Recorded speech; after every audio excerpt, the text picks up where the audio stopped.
Bonjour à tous, bienvenue dans cette session de formation sur les différentes manières de déployer un site web sur Google Cloud. On est à la première session, c'est notre première session. On aura au total 5 sections dont on aura à parler des différentes manières de déployer un site web sur Google Cloud. Donc moi, je suis Bokov Ezekias, je suis le manager du JDJ Cloud Abidjan. Euh, je travaille en tant que manager IT et Cloud à AD Group, African Development Group, et je suis certifié associé Cloud Engineer. Donc, lors de cette session, on aura à parler plus ou moins, comme j'ai eu à le dire, des différentes manières de déployer un site web sur Google Cloud. Donc, on aura 5 sessions, comme j'ai dit. Aujourd'hui, on va juste voir plus ou moins comment ça fonctionne, quels sont les services qu'on peut utiliser et comment ça fonctionne. Pour les sessions à venir, on ira en détail prendre en compte chaque service pour voir plus ou moins comment ça fonctionne en profondeur. Donc, avant de commencer par parler d'hébergement dans le cloud, il faut déjà parler de c'est quoi le cloud. On va d'abord parler du cloud. C'est quoi le cloud? Parce que c'est pas tout le monde qui maîtrise la notion de cloud. Donc, je suppose qu'il y a des gens qui n'ont jamais entendu parler du cloud et qui sont là et qui sont en train de suivre cette session de formation. Donc, pour repartir en arrière, pour expliquer comment le cloud fonctionne, on aura comment dirais-je, à analyser l'image qu'on a devant nous. Donc, sans plus tarder, on va commencer. Donc, au départ, il y avait ce qu'on appelle le on-premise. Le on-premise, c'est-à-dire que tu as ton local, puis c'est toi-même tu manages tout. Comme vous pouvez le voir sur l'image ici, on a mis You Manage. C'est toi-même tu manages tout. C'est toi-même tu gères le réseautage, le réseau, le stockage, les serveurs, la virtualisation, les systèmes d'exploitation, le middleware, l'application et tout. Donc, tu as des serveurs sur lesquels tu vas installer des systèmes, sur lesquels tu vas installer des packages, déployer ton application, configurer tes serveurs de base de données, de stockage de fichiers, tout ça. Donc, c'est toi-même, tu fais tout. Hein, c'est ce qui s'est passé avant. Mais aujourd'hui, avec le cloud, on te permet de ne pas gérer certaines choses. Donc, le cloud offre 3 services à la base qui sont l'infrastructure as a service, les plateformes as a service et le software as a service. Donc, déjà, on va commencer par l'infrastructure as a service. C'est quoi l'infrastructure as a service? L'infrastructure as a service, c'est quand tu laisses le provider cloud gérer tout ce qui est réseau, stockage, serveur et puis virtualisation. Donc, toi, tu n'auras qu'à gérer la partie système d'exploitation, le middleware, environnement d'exécution, les données, puis ton application. Donc, c'est-à-dire quoi? Pour prendre l'exemple très simple, c'est un peu comme quand tu loues une machine virtuelle chez un provider cloud. Quand la machine virtuelle arrive, c'est toi-même si tu installes le système d'exploitation que tu veux chez la machine et puis tu configures la machine en fonction de tes besoins. Donc ça, c'est un exemple d'infrastructure as a service. Après ça, nous avons les plateformes as a service. Les plateformes as a service, c'est quand tu n'as pas à gérer le système d'exploitation. Donc, en plus du fait que tu ne gères plus le réseau, le stockage, les serveurs, la virtualisation, tu ne vas pas gérer le système d'exploitation. Donc, tu ne sais même pas quel système d'exploitation, tu ne sais pas sur quel système d'exploitation tourne ton application. Tu n'auras pas à gérer le middleware, encore moins l'environnement d'exécution. Donc, tout ce que toi, tu auras à faire, c'est mettre ton application, le code de ton application et puis ta base de données, et puis c'est bon. Ta application va fonctionner. Donc, tu n'auras pas à gérer tout ce qui est en bas. Donc, ça te fait moins de travail. Ça te fait moins de travail. Maintenant, après ça, nous avons le software as a service. Le software as a service, c'est la partie où tu ne gères rien. Tu es juste là pour consommer l'application. Donc, tout a déjà été géré par le provider cloud. Donc, toi, tu es là juste pour utiliser. Et il y a plein de services comme ça, comme euh, Gmail, YouTube, Google Meet, même la plateforme qu'on utilise actuellement pour faire notre formation, c'est un software as a service. Donc, c'est des trucs, tu viens juste pour consommer, pour utiliser l'application. Tout a déjà été configuré et tout. Donc, toi, tu n'as Tu n'as pas à déployer ou à faire quoi que ce soit. Tu as juste qu'à utiliser l'application qui est déjà là. Donc, voilà un peu les 3 services de base du cloud. Sans plus tarder, on va continuer. Bon, on a dit qu'on allait parler des différentes manières d'héberger un site web euh, sur Google Cloud. Donc, comme vous pouvez le voir, il y a ce qu'on appelle les sites statiques. Les sites statiques, on va voir ça en détail tout à l'heure. Il y a les plateformes qui sont managées, c'est-à-dire, tout à l'heure, j'ai parlé de plateformes as a service. Les plateformes as a service font partie de la catégorie euh, plateforme managée. Les plateformes, c'est-à-dire, tu n'as pas à gérer l'infrastructure qui est derrière. Toi, tu n'as juste qu'à mettre ton code avec les données de ton application, ta base de données, et puis tu gères ton application. Il y a les machines virtuelles, hein. Les machines virtuelles sont dans la catégorie infrastructure as a service. Donc, tu viens, tu loues la machine virtuelle et puis tu configures la machine virtuelle en fonction de tes besoins. Et puis, bon, tu n'as juste qu'à, comment dirais-je, euh, euh, tu n'as juste qu'à configurer la machine virtuelle en fonction de tes besoins, installer les packages dont tu as besoin pour ton application et euh, configurer les ports pour que ton application soit accessible. Si tu veux que ça soit accessible au grand public, tu configures pour que ça soit accessible au grand public.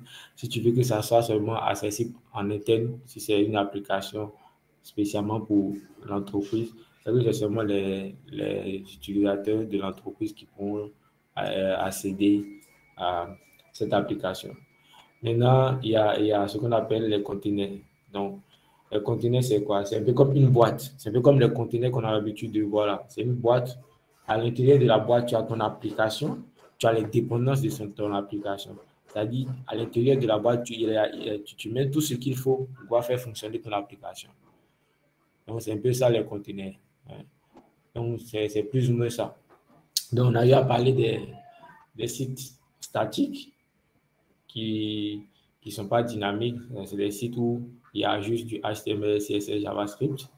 On a parlé des plateformes qui sont gérées, qui font partie de la catégorie plateforme as a service. On a parlé des machines virtuelles qui font partie de l'infrastructure as a service. Et puis, on a parlé des conteneurs. Ce qu'il faut savoir sur les conteneurs, c'est que les conteneurs font partie à la fois de la catégorie euh, infrastructure as a service et plateforme as a service. Parfois, ils se trouvent au milieu. Donc, tout dépend du service de conteneur que vous utilisez. Par exemple, on aura à voir Cloud Run, qui est un service plateforme as a service, c'est-à-dire qui est une plateforme qui est managée où tu utilises des conteneurs, sauf que tu ne gères pas l'infrastructure. Mais il y a aussi Google, Kubernetes, Engine. Ça, tu gères tes conteneurs. Mais là encore, tu peux décider de gérer les conteneurs ou bien tu peux encore utiliser un nouveau service de Google qui te permet, qu'on appelle Autopilote, qui te permet vraiment de ne pas t'emmerder avec tout ce qui est configuration et tout ça. On va continuer avec notre session. Donc, tout à l'heure, j'ai eu à citer quelques services. Donc, voilà un peu les services qu'on aura à voir. Il y a Cloud Storage que vous pouvez voir ici. Il y a Firebase Hosting.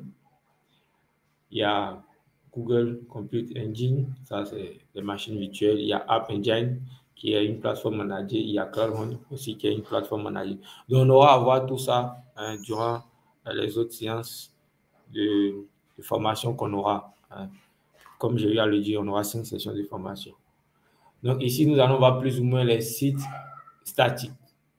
Bon, les sites statiques, c'est plus ou moins les blogs, les sites de menu, les sites d'art, tout ce qui est je ne dirais pas one page, mais tout ce qui est page de présentation pour présenter un produit ou bien pour présenter une société, des pages qui ne demandent pas des traitements côté serveur.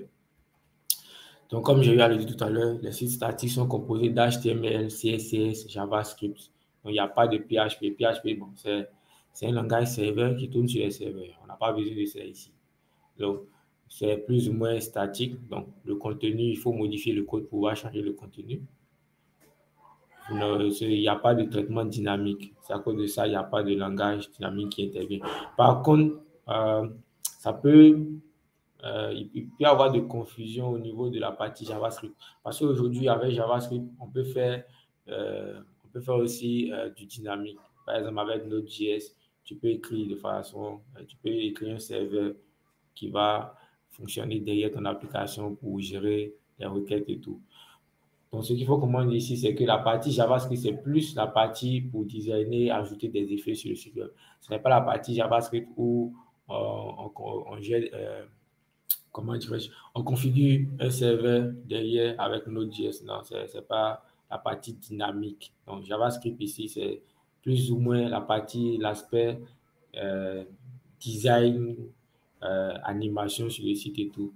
Donc, ça ne concerne pas la partie dynamique où tu vas configurer un serveur derrière et tout, et tout. Parce que JavaScript, ça fait les deux. Ça fait du statique comme ça fait du dynamique.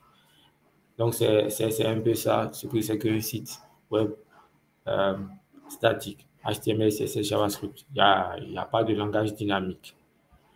Donc, tout à l'heure, on a parlé de sites web statiques. Ici, on va voir les sites web dynamiques.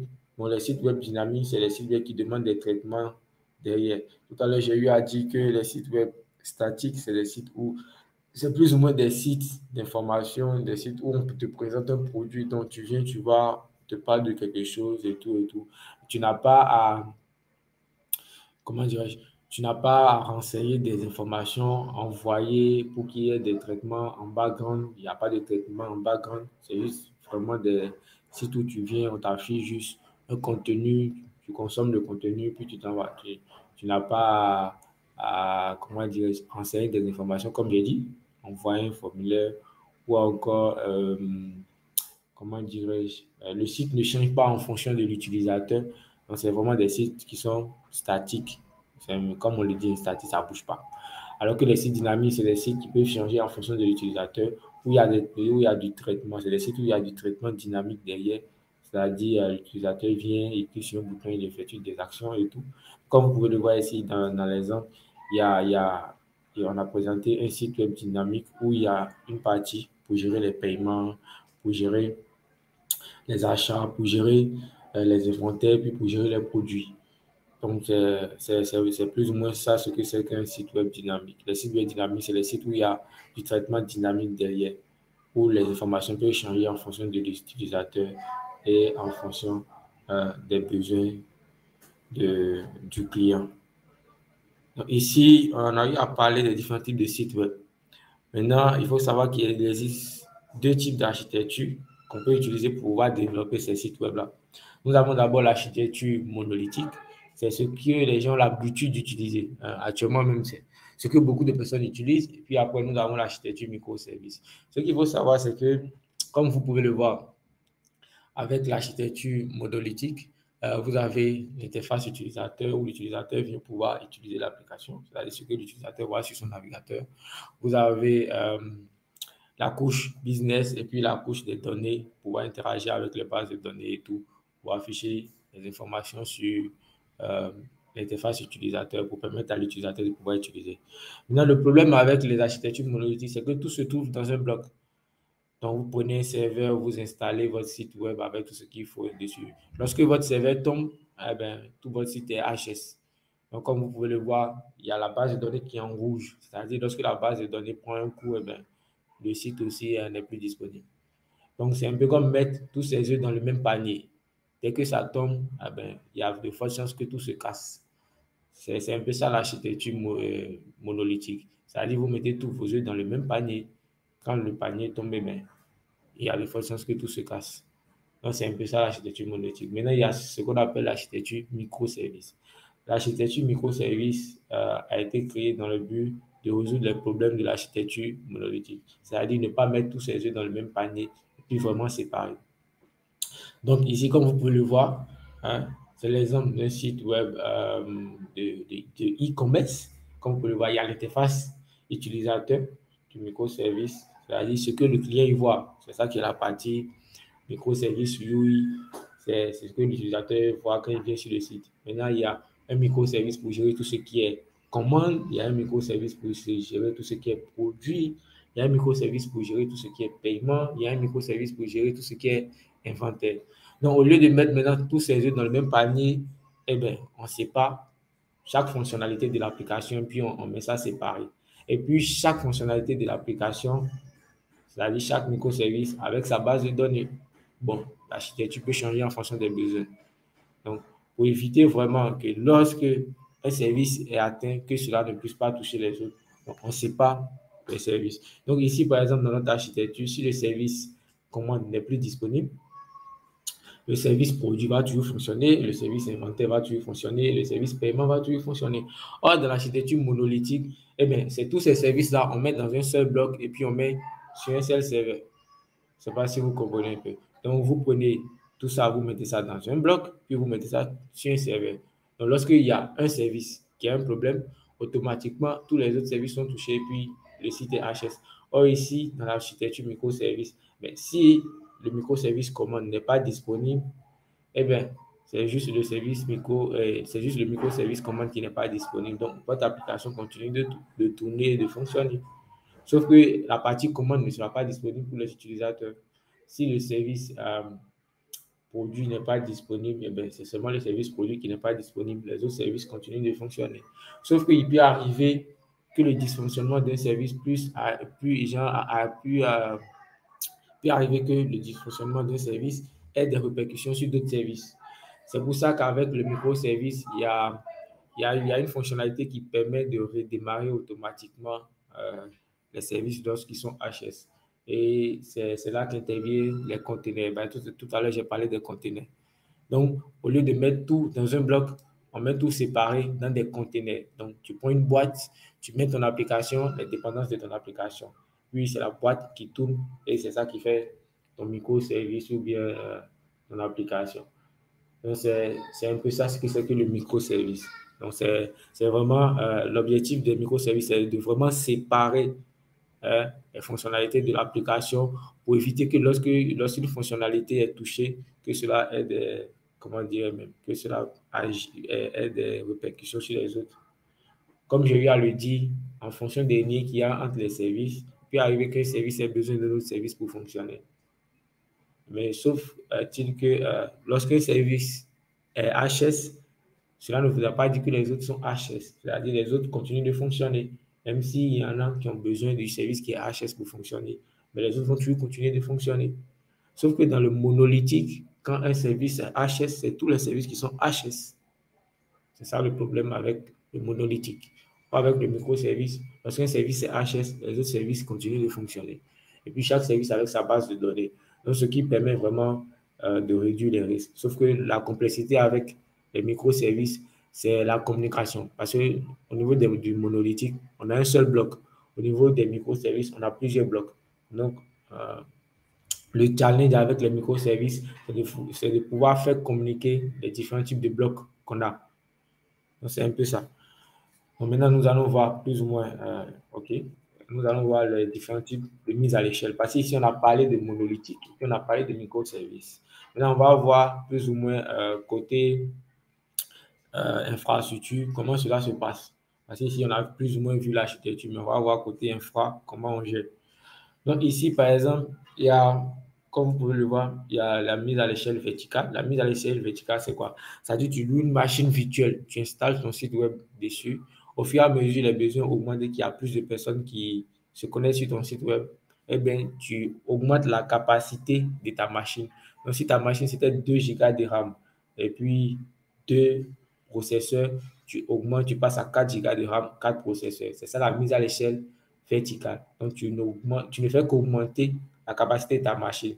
Mais ce qui est sûr, le jour où ta machine a un problème, c'est que ton site web, ça tombe à l'eau. Parce que le jour où la machine n'est pas disponible, eh ton service aussi n'est pas disponible. Maintenant, on va parler de la mise à l'échelle horizontale. Donc, comme vous pouvez le voir, ce n'est plus une seule machine qu'on prend et puis on met tout là-dessus et puis on augmente les capacités au fur et à mesure en fonction des besoins. Mais c'est plutôt un ensemble de machines. Donc, comme vous pouvez le voir ici, il y a un ensemble de machines qui ont les mêmes configurations. Les machines peuvent ne pas avoir les mêmes configurations, mais toujours est-il que c'est un ensemble de machines. Donc, c'est le même site web qui tourne sur cette machine, qui tourne sur cette machine, qui tourne sur cette machine. Donc, comme vous pouvez le voir ici, là, toutes les machines que vous avez là ont en leur sein la même application. C'est la même application qui tourne sur des machines là. Maintenant, on utilise ce qu'on appelle un load balancer, un équilibreur de charge qui va venir, qui va gérer l'entrée sur ces différentes machines-là. C'est-à-dire quoi? On a plusieurs machines qui sont derrière, qui font tourner notre site web. C'est-à-dire, comme j'ai eu à le dire, c'est la même application qui assure les différentes machines. Maintenant, vu que l'utilisateur, lui, ben, il a juste besoin du nom de domaine pour y accéder. Donc, quand lui se connecte sur le nom de domaine, il tape, je ne sais pas moi, jdjcloudabidjan.com. Quand il vient, le load balancer, il va le rediriger sur l'une des machines qui est disponible. Donc, ici, vous avez plusieurs machines qui gèrent votre truc. Donc, ce qui fait que lorsque cette machine tombe, si par exemple les trois premières machines qui sont là ne fonctionnent plus, eh bien, les deux qui sont ici et puis la machine qui est en bas ici continue de fonctionner. Et ce qui est bien avec ça, c'est que, comme j'ai eu à le dire tout à l'heure, lorsqu'une machine ne fonctionne plus, on redémarre une autre machine pour pouvoir satisfaire les besoins. Donc, plus la demande augmente, plus le nombre de machines augmente. Si la demande diminue, le nombre de machines aussi diminue. Donc, c'est en fonction vraiment des besoins. Or, de l'autre côté, c'est une seule machine qui va tout gérer. Donc, lorsque cette machine-là est HS, eh bien, votre système est HS, votre application est HS. Alors qu'au niveau de la mise à l'échelle horizontale, lorsqu'une machine est HS, non seulement on redémarre une autre machine, c'est-à-dire on démarre une autre machine. On essaie de redémarrer d'abord la machine qui est HS, et si on voit que cela ne redémarre toujours pas, on va créer maintenant une nouvelle machine pour pouvoir gérer les charges. Et puis la nouvelle machine qu'on crée, il y a, sur la nouvelle machine qu'on crée, c'est toujours la même application qu'il y a. Et grâce au load balancer, eh ben, l'utilisateur, lui, eh ben, il ne sait pas sur quelle machine il est en train de travailler, mais ce qui est sûr, il a au moins accès à la plateforme et puis tout fonctionne, malgré le fait qu'il y ait une machine qui ne fonctionne pas. Donc, supposons un instant plutôt, à prendre un exemple très simple. Le gars, il arrive, il se connecte, il est envoyé vers la première machine, c'est-à-dire il est sur la première machine en train de travailler, et puis un coup, la première machine prend, euh, genre, il y a un sinistre au niveau de la première machine, c'est-à-dire la première machine prend un coup. Qu'est-ce qui va se passer? Il est connecté ici, mais le load balancer va chercher automatiquement s'il y a une autre machine de disponible pour pouvoir le rediriger là-bas pour qu'il puisse continuer son travail. Euh, Maintenant, s'il n'y a pas d'autres machines, eh bien, il y aura une nouvelle machine qui sera créée juste pour répondre à cette charge-là. S'il n'y a pas de machine disponible, on crée de nouvelles machines. Mais s'il y a une machine disponible, on redirige l'utilisateur vers la machine. Donc, c'est un peu ça l'objectif de la mise à l'échelle horizontale. Maintenant, ce qu'il faut savoir, c'est qu'au niveau de la mise à l'échelle horizontale, là où ça devient vraiment compliqué, c'est la partie où tu stockes les données sur la machine. Ça, c'est un truc même qu'on ne fait pas normalement, d'ailleurs, ce n'est pas conseillé quand tu fais de la mise à l'échelle horizontale, c'est-à-dire stocker les données de l'application, les images sur une machine. Parce que comme j'ai dit ici, lorsqu'une machine ne fonctionne plus, on supprime la machine et puis on crée une nouvelle machine. Donc, imaginez, vous avez stocké les fichiers, les images de l'application sur la machine et que la machine a été supprimée. Donc, les utilisateurs dont les données sont stockées sur cette machine n'auront plus accès à cette machine-là. Et là, ça devient un problème.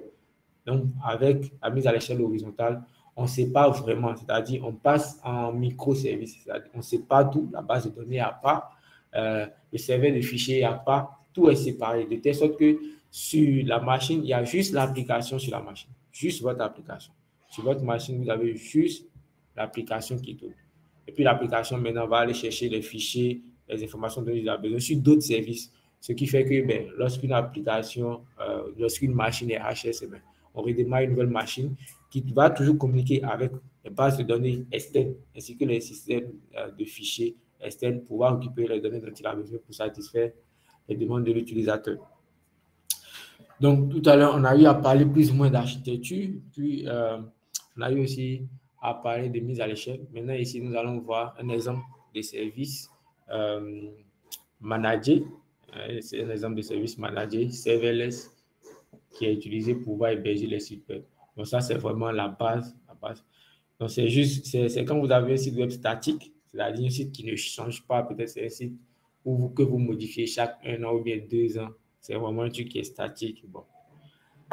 Vous allez héberger votre site web sur Google Cloud Storage. C'est un service pour stocker juste des fichiers. C'est un service pour stocker juste des fichiers. Mais avec la magie de Google, vous pouvez relier ces fichiers-là à un site web.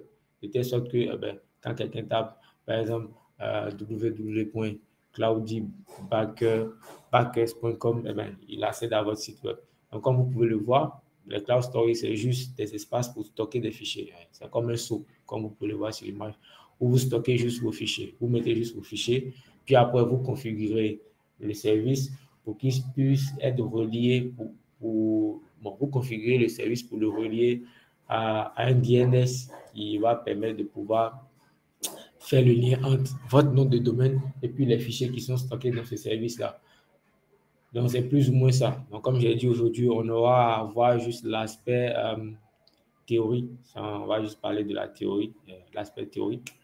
On aura juste à parler de tout ce qui est théorie et tout. Donc, on ne va pas rentrer dans les configurations. La prochaine fois, on va voir comment configurer cette architecture-là. Donc, ici, par exemple, il y a, ça, c'est une autre architecture. Je peux cliquer dessus pour mieux vous expliquer. C'est une architecture que j'ai dessinée moi-même. OK.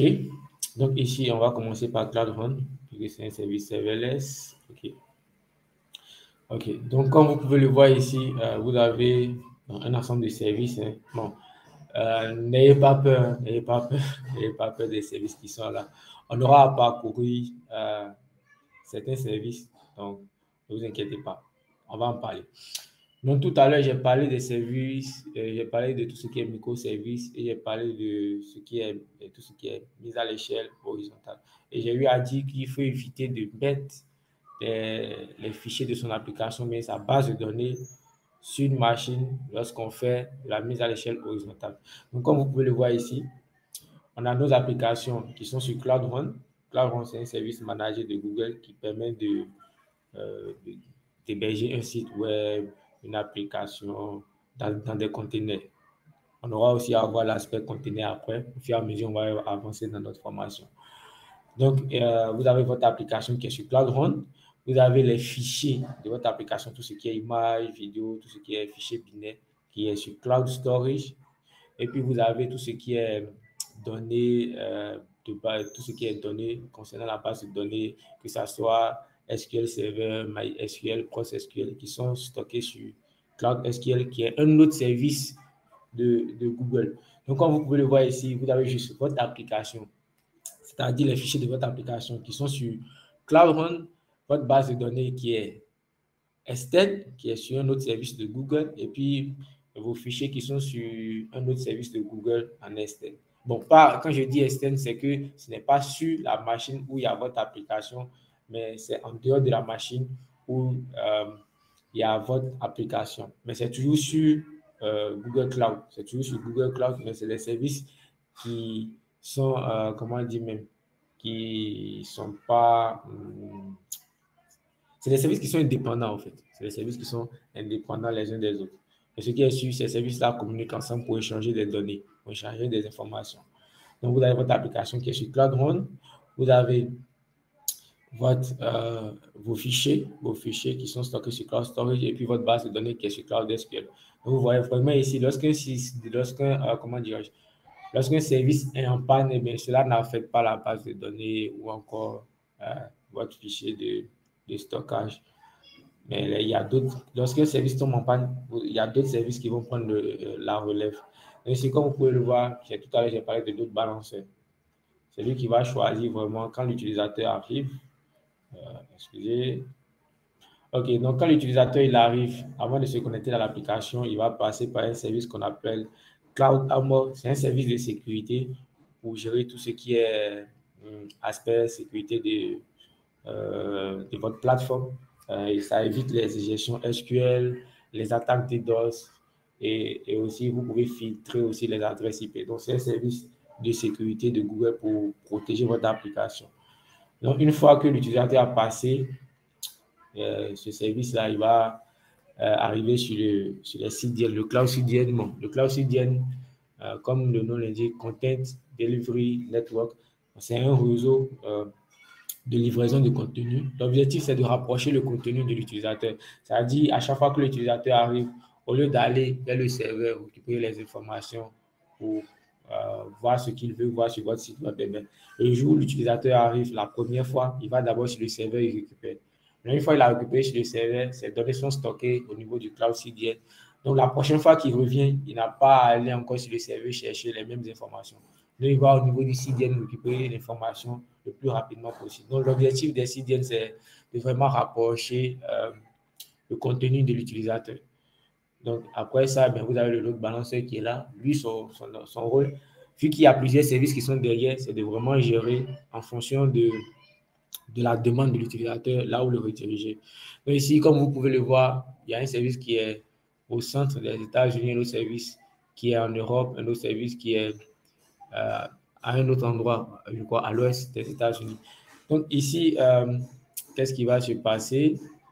Eh bien, quand l'utilisateur arrive ici, si l'utilisateur est en Europe, on va le rediriger vers le service qui est en Europe pour lui permettre de pouvoir facilement accéder à l'application. Au lieu de le rediriger sur un service qui est aux États-Unis, ça va prendre plus de temps. Il y a le temps de latence qui compte. Donc, quand l'utilisateur arrive, eh bien, on le redirige vers le service qui est au niveau de l'Europe. S'il est en Europe, s'il est aux États-Unis, on va le rediriger plutôt vers un service qui est aux États-Unis. Ainsi de suite. Maintenant, comme j'ai eu à le dire, sur ces systèmes-là, il y a juste l'application. Donc, sur Cloud, il y a juste votre application, le code de votre application, c'est-à-dire le conteneur avec votre application et les dépendances. Maintenant, tout ce qui est base de données est sur Cloud SQL, qui est un autre service de Google. Et puis, les fichiers sont sur Cloud Storage. Donc, ce qui fait que lorsque l'un des services ici est en panne, mais les autres services continuent de fonctionner. Donc, si le balanceur, il veut vous envoyer aux États-Unis, par exemple, au centre des États-Unis, et qu'il voit que le service là ne vous répond pas, mais il va vous envoyer en Europe.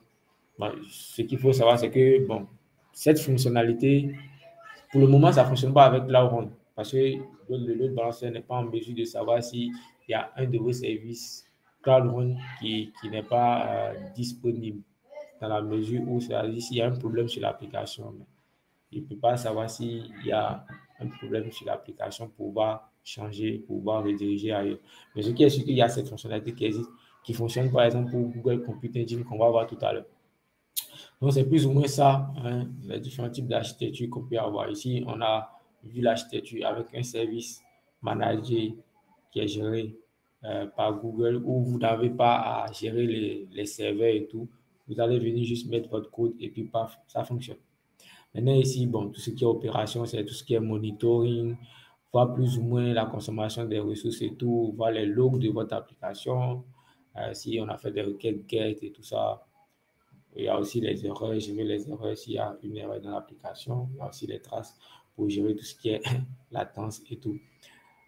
Donc ici, on a vu plus ou moins une architecture avec Cloud Run, qui est un service managé. Et après, on va voir ici. C'est la même architecture avec App Engine. C'est toujours la même chose, sauf qu'ici, désolé, j'ai oublié d'ajouter le système de fichiers Cloud Storage en externe. Ça, il ne faut pas l'oublier. Quand vous avez des services vraiment qui utilisent de la mise à l'échelle horizontale, il ne faut vraiment pas oublier l'aspect, c'est-à-dire mettre la base de données en externe ainsi que les fichiers. Ça, c'est vraiment important. Il ne faut pas l'oublier. Parce que lorsque votre service tombe, comment dire, les fichiers vont prendre un coup. Vu que, comme j'ai eu à le dire, de la partie mise à l'échelle horizontale, au fur et à mesure, le nombre de demandes augmente, les machines augmentent. Quand ça diminue, les machines aussi diminuent et puis on supprime. Donc, si vous stockez les fichiers sur votre machine, quand la machine sera supprimée, les utilisateurs n'auront plus accès à leurs fichiers. Donc, il faut vraiment mettre tout ce qui est donné dont l'application a besoin en externe et laisser juste le code sur le service qui va gérer l'application. Donc ici, vous avez App Engine. Ici, vous allez voir que App Engine, il est seul. Parce que à la base, de l'autre côté, on a vu Cloud Run. Ici, vous allez voir que j'ai mis plusieurs régions. J'ai mis Europe centrale et j'ai mis Europe de l'Ouest et j'ai mis États-Unis, au centre des États-Unis. Mais ici, par contre, App Engine, c'est un service à la base qui est régional. Donc, ils ont construit ça comme ça à la base. Donc, ce qui fait que c'est hautement disponible. Donc, tu n'as pas besoin d'avoir deux services App Engine. Déjà, même dans un projet, quand tu prends un projet Google Cloud Platform, il y a un seul, tu as droit à un service App Engine. Parce que c'est un service qui est hautement disponible. Et puis, ça prend en charge directement la scalabilité et tout. Ce qui fait que ben, tu mets ça dans une région, tu n'as pas à mettre ça dans des zones. Voilà, c'est ce que je voulais dire. Donc, tu n'as pas à avoir plusieurs zones où il y a le service, mais tu mets ton service dans une seule région. Et puis, j'ai vu que c'est hautement disponible. Maintenant, il y a Compute Engine, c'est toujours la même architecture, sauf qu'ici, c'est des machines virtuelles. Donc, tu auras à configurer les machines virtuelles et manager. Donc, ici, on parle plus d'instances de groupe manager. Donc, c'est un ensemble de machines au fur et à mesure. Donc, tu définis d'abord à la base le nombre de machines qui sera disponible par défaut, c'est-à-dire quand il n'y a personne même qui est, genre quand l'application même n'est pas utilisée, le nombre de machines que tu souhaites être disponible par défaut et puis le nombre de machines maximum, c'est-à-dire même si la demande augmente et puis les machines augmentent et tout, ça ne doit pas dépasser une limite donnée. Donc, c'est des instances, des groupes d'instances managés qui sont gérés directement par Google Cloud. Donc, vous allez voir, c'est toujours la même architecture. C'est juste le service qui va gérer l'application ici qui change. Maintenant, la base de données est toujours en externe, ainsi que euh, le service pour pouvoir gérer les fichiers et tout. Donc, je vais encore revenir une fois sur l'aspect. Quand vous faites de la mise à l'échelle horizontale, il faut vraiment éviter de mettre votre base de données et puis vos fichiers sur la machine parce que la mise à l'échelle, c'est au fur et à mesure ça augmente. Les systèmes, pour ne pas dire les machines virtuelles qui sont derrière, augmentent. Au fur et à mesure ça diminue, les machines virtuelles aussi diminuent.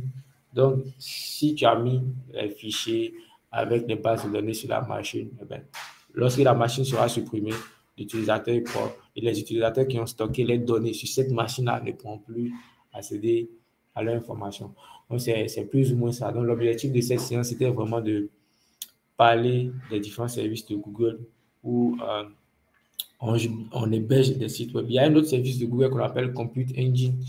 Mais sauf que ce service-là, c'est vrai, on peut héberger les sites web dessus, mais même Google ne conseille pas qu'on héberge les sites web. Vraiment, genre, bon, les sites web vraiment, comment dire, qui ne demandent pas assez de, comment je veux dire, qui ne demandent pas assez de ressources, des sites web qui ne sont pas assez robustes. Bon, ce qui est sûr, vous pouvez héberger votre site web dessus. Bon, mais ce n'est pas vraiment conseillé pour les petits trucs, quoi. Les petits projets, c'est vraiment pas conseillé. Ben, c'est un truc déjà, même quand tu crées, ben, c'est minimum 3 machines virtuelles à la base pour tourner derrière. Donc, ça consomme beaucoup de ressources. C'est plus ou moins pour des applications qui demandent vraiment beaucoup de puissance, beaucoup de ressources. Dans les applications où il y a 1 million, 2 millions d'utilisateurs par jour, c'est pour ces genre d'applications-là. Bon, même les services que j'ai eu à citer, Cloud Run, App Engine et puis Compute Engine, peuvent gérer jusqu'à 1 million d'utilisateurs par jour. Ils peuvent même aller au-delà. Mais, mais quand c'est vraiment des choses qui demandent beaucoup de puissance, et surtout si c'est des microservices, ben là, comment dirais-je, vous êtes obligé de passer sur euh, Google Kubernetes Engine parce que là, vraiment, ça va vous demander beaucoup de ressources et en plus, c'est microservices. Donc, c'est un peu ça. Maintenant, il y a un aspect que j'ai oublié d'aborder ici, c'est au niveau des instances managées. J'ai parlé de mise à l'échelle horizontale. Ce qu'il faut savoir, c'est que tout à l'heure, j'ai parlé de microservices. De la même manière, toutes les architectures que j'ai eu à présenter depuis le début jusque-là, ce sont des architectures plus ou moins pour, on va dire, pour la mise à l'échelle verticale. Pourquoi? Parce que je vais revenir au premier. Ici, c'est plus ou moins, vous avez la même application sur ces services-là qui tournent. Il y a non, pas la mise à l'échelle verticale, excusez, désolé. Euh, Ici, c'est de la mise à l'échelle horizontale, mais c'est des applications monolithiques, en fait. C'est ce que je voulais dire. Bon, j'ai confondu. Donc, ici, c'est des applications monolithiques. Monolithique, c'est quoi? C'est-à-dire tout votre code se trouve à un seul endroit. C'est vrai qu'ici, la base de données est en externe. C'est normal, la base de données ne reste pas sur la machine. Le système de fichiers est en externe. Mais c'est la même application qui tourne partout. Parce que quand on dit microservice, ce n'est pas seulement le fait qu'il y ait, comment dirais-je, qu'il y ait plusieurs services. Ce n'est pas ça qui fait microservice. Microservice, c'est quand vous séparez les fonctionnalités de votre application et vous mettez ça dans plusieurs blocs. et puis ces blocs-là doivent communiquer, et puis c'est l'ensemble de ces blocs-là qui forment votre application. C'est ça, microservice. Sinon, monolithique, quand on dit monolithique, eh bien, tout votre code est à un seul endroit. Donc ici, par exemple, vous mettez tout votre code dans ce premier service, vous mettez tout votre code ici, puis tout votre code ici. Donc, c'est du monolithique. Mais sauf que c'est du monolithique, mais il y a la mise à l'échelle horizontale. Alors, ça, c'est la magie de la technologie. Donc, vous avez du monolithique, mais avec la mise à l'échelle horizontale. Monolithique avec mise à l'échelle horizontale. De la même manière, vous avez aussi un microservice avec la mise à l'échelle horizontale. Bon, les microservices, par défaut, c'est avec la mise à l'échelle horizontale. Quand tu fais du microservice, c'est la mise à l'échelle horizontale. Maintenant, pour les monolithiques, à la base, c'est de la mise à l'échelle verticale. Mais avec l'avancée de la technologie, comme vous pouvez le voir, eh bien, on fait du monolithique avec la mise à l'échelle horizontale. Donc, c'est le même code qui est sur ces différents services-là, mais la mise à l'échelle est horizontale. Parce qu'au fur et à mesure, la demande augmente, le nombre de machines derrière aussi augmente pour gérer le trafic. Donc, c'est un peu ça, en fait. Donc, j'ai voulu revenir sur cet aspect-là, plutôt, de la chose. Donc, c'est du monolithique, mais qui fonctionne avec de la mise à l'échelle horizontale. Donc, c'est un peu ça. Ici aussi, c'est la même chose. Vous avez le code de votre application qui est ici, c'est-à-dire le code de votre application qui est là, puis la base de données en externe. Les systèmes de fichiers aussi sont en externe. Et puis, ben, si lui il tombe, ben, on ne pourra plus accéder à l'application. De la même manière, ici, je reviens ici, si tous les trois services-là tombent, ben, votre application sera indisponible. D'où la partie monolithique. Maintenant, ici, ben, si lui tombe, l'application sera plus accessible. De la même manière ici, s'il n'y a plus d'instance pour manager, ben, l'application sera indisponible. Sauf qu'avec ce genre d'architecture, c'est-à-dire quand vous avez avec Cloud Run par exemple, cela ne risque pas d'arriver. De la même manière avec App Engine aussi, cela ne risque pas d'arriver. Mais bon, il n'y a pas de risque zéro. C'est des choses, ça peut arriver. Même avec lui aussi, cela ne risque pas d'arriver. Parce que c'est de la mise à l'échelle horizontale. L'objectif même de la mise à l'échelle horizontale, c'est de s'assurer qu'il y ait au moins des services qui fonctionnent et qui font tourner l'application. Donc, dans tous les cas, quel que soit ce qui va se passer, au moins votre application est censée tourner avec la mise à l'échelle horizontale. Mais ici, c'est de la mise à l'échelle horizontale avec du monolithique. Donc, vous avez le code de votre application qui est sur différents types de machines, qui est sur plusieurs machines et qui tourne. Donc, le jour où il y a une machine qui ne fonctionne pas, ben, les autres machines vont continuer à faire fonctionner le code de votre application. Donc, c'est du monolithique avec de la mise à l'échelle horizontale. On n'aura pas trop à parler de l'aspect microservice ici. Hein. On ne va pas trop parler de l'aspect microservice. Puis que bon, la formation, c'est vraiment orienté site web, site internet. Ce n'est pas orienté vraiment les applications qui demandent beaucoup de ressources. Donc, je crois que on va s'arrêter là. On va s'arrêter là pour aujourd'hui. On va s'arrêter là pour aujourd'hui. Et puis, il y a une citation de Franklin Roosevelt que j'aime bien. Il dit: les gagnants trouvent des moyens, les perdants des excuses. Donc, j'espère qu'il n'y aura pas des gens qui vont trouver des excuses plutôt pour ne pas assister à la formation du début jusqu'à la fin. Il faut trouver des moyens pour pouvoir assister à la formation. Ne vous trouvez pas des excuses pour dire que bon, je n'étais pas là parce que c'est une continuité au fait. Donc, si tu as raté une partie, mais ça sera compliqué de suivre le reste après. Et moi, franchement, je ne pourrais pas revenir en arrière. Sinon, à chaque fois, à chaque session, je dois revenir en arrière pour expliquer ce que j'ai expliqué la semaine passée, mais ça sera compliqué. Donc, c'est plus ou moins ça. Donc, il y a les ressources dont vous aurez besoin. Donc, c'est des ressources que vous pouvez utiliser déjà pour commencer par faire des recherches, pour commencer par vous former. Par contre, il y a Quick Labs qu'on aura à utiliser durant la formation. C'est sur la plateforme qu'on fera les ateliers pratiques. C'est bien de faire la théorie, mais il faut aussi pratiquer pour savoir plus ou moins ce qu'on dit là, à quoi ça ressemble réellement. Donc, c'est plus ou moins ça. Donc, je vais vous partager ce lien-là. C'est un lien où il y a ou les cas de Google même, ils ont mis les gens, comment dirais-je, même les différents services que vous pouvez utiliser pour héberger un site web sur Google Cloud. Donc ici, ils ont parlé de Compute Engine, Firebase Hosting, Cloud Run, Compute Engine, App Engine. Vous avez vu vous-même, il y a les services dont j'ai eu à parler, dont ils n'ont pas parlé, dans la mesure où ce pas des services qui sont vraiment utilisés pour héberger des sites web. Ça peut se faire. Par exemple, quand je prends Cloud Storage, on peut utiliser Cloud Storage pour héberger des sites web, mais c'est vraiment pas conseillé. Bon, c'est pas fait pour ça. C'est fait pour stocker des fichiers. Mais vous pouvez aussi utiliser pour héberger votre site web, un site web statique.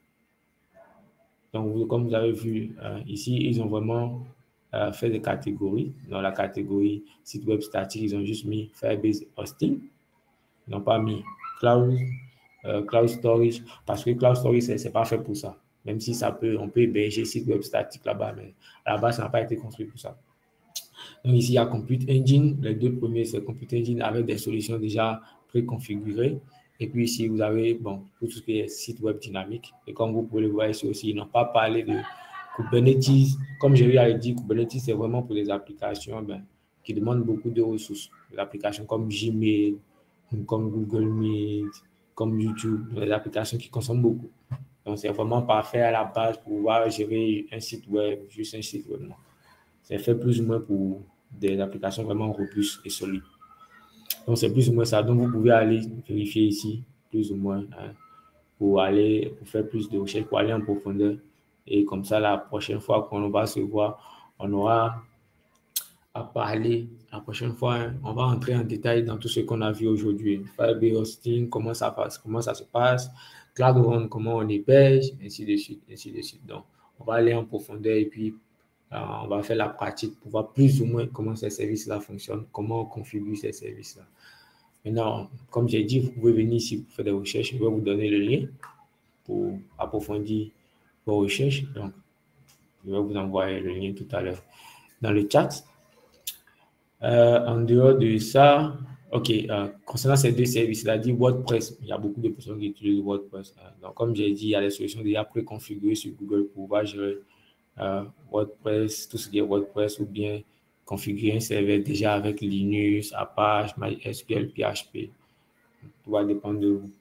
Donc, comme vous pouvez le voir, c'est deux configurations. C'est plus ou moins du monolithique avec de la mise à l'échelle verticale. Donc, ici, là, c'est du monolithique avec la mise à l'échelle verticale.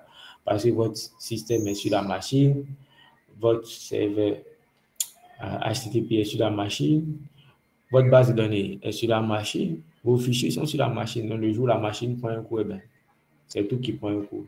Donc, ces deux-là sont dans la catégorie mise à l'échelle verticale et architecture monolithique. Bon, bref, au cas où ça vous intéresserait de configurer WordPress sur Google Compute Engine ou encore, là, normalement, normalement, on est censé voir ça dans les séances à venir, mais au cas où on n'aurait pas le temps de parcourir ça, puis qu'on a beaucoup de choses à voir. Mais il y a des articles que j'ai déjà écrits dessus. Je vais partager aussi le lien avec vous. Donc voilà plus ou moins ce dont on était censé parler dans cette séance. J'attends vos questions et merci.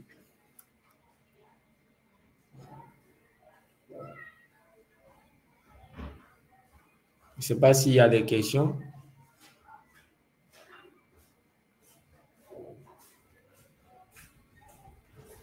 Est-ce qu'il y a des questions? Bon, s'il n'y a pas de questions, je crois que... Bon, moi j'avais des questions, mais on m'a envoyé que le citadin n'est pas suivi jusqu'à la fin. Donc, je ne sais pas si tu as expliqué ça devant. Non, vas-y. La répétition pédagogique. Ok. C'était au niveau, tu parlais des architectures monolithiques. Et puis, la deuxième aspect. Microservices. Ouais, microservices.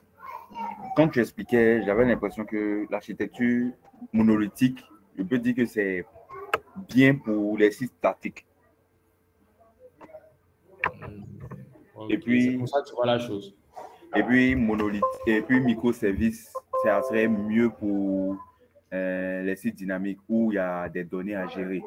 Ou bien, je me trompe. C'est pas ça. L'architecture microservice. Je vais revenir sur, je vais repartager mon écran pour bien expliquer. L'architecture microservice, c'est où je parle ici. Ok, microservice.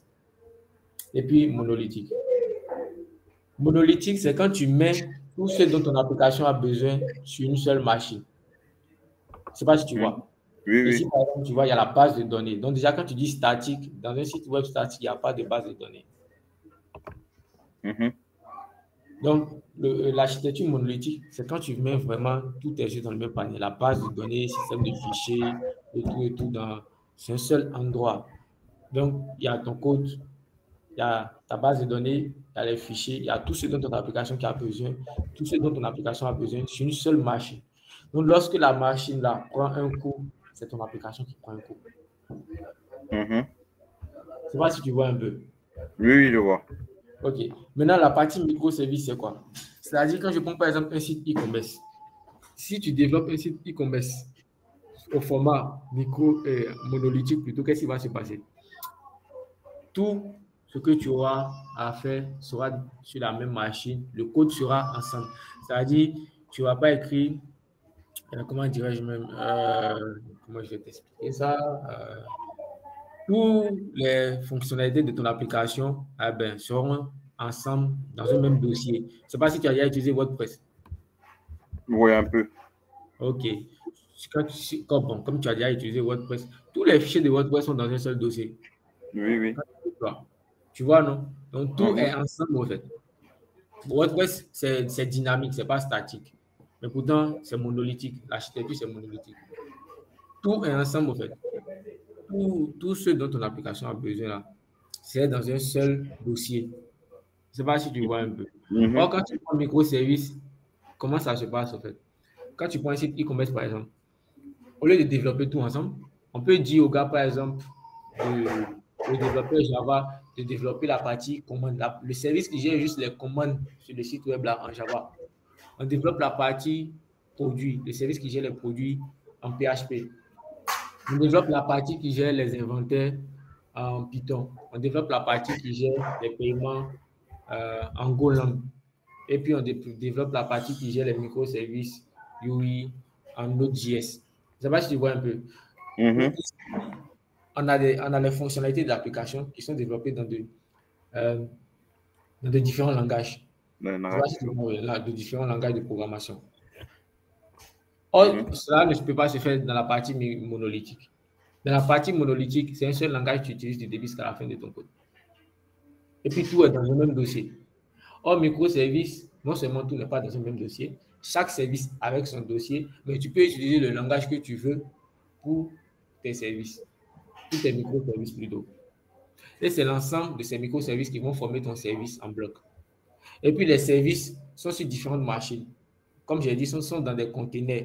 Ben, sont dans des conteneurs qui sont déployés un peu partout. Donc, ce qui fait que lorsqu'il y a un service qui tombe, il y a un autre qui est créé automatiquement pour pouvoir gérer les charges. Et puis, chaque service avait sa base de données, ce qui n'est pas le cas avec l'architecture monolithique. L'architecture monolithique, c'est vraiment mettre tout dans un même panier. C'est-à-dire, c'est un peu comme si tu mets tout tes biens dans un coffre-fort. Le jour où tu perds le coffre-fort, tu perds tes biens. Tu fais tout. Or, microservice, c'est quand tu as plusieurs coffres où tu mets tes biens séparés. Le jour où tu perds un, mais tu as encore accès aux autres. Mhm. Je ne sais pas si tu vois un peu. Ouais, je vois. Sinon, c'est ça. C'est ça monolithique, c'est ça microservice. Ouais. Maintenant, ce que je disais, en fait, Ouais. ça, j'ai bien compris, hein. Maintenant, ce OK. que je disais, par exemple, si je développe un site statique, ça ne sert à rien de le mettre en microservice. Ouais, ça ne sert à rien de faire un site statique en microservice. Voilà. Donc, c'est pour ça que je dis que microservice est plus approprié pour les sites dynamiques. Ouais, c'est Il plus y approprié a pour le beaucoup dynamique. plus de choses à gérer et tout ça. Ouais, ouais, ouais. C'est vrai. C'est Ok. exactement ça. Ok. Donc, là, c'est déjà bon. OK. Si là, tu as eu la réponse à ta question, je ne sais pas si tu as d'autres questions. Bon, S'il n'y a comme pas je d'autres disais, questions, je n'ai pas on a suivi tout jusqu'à la fin. Donc là, c'est un peu.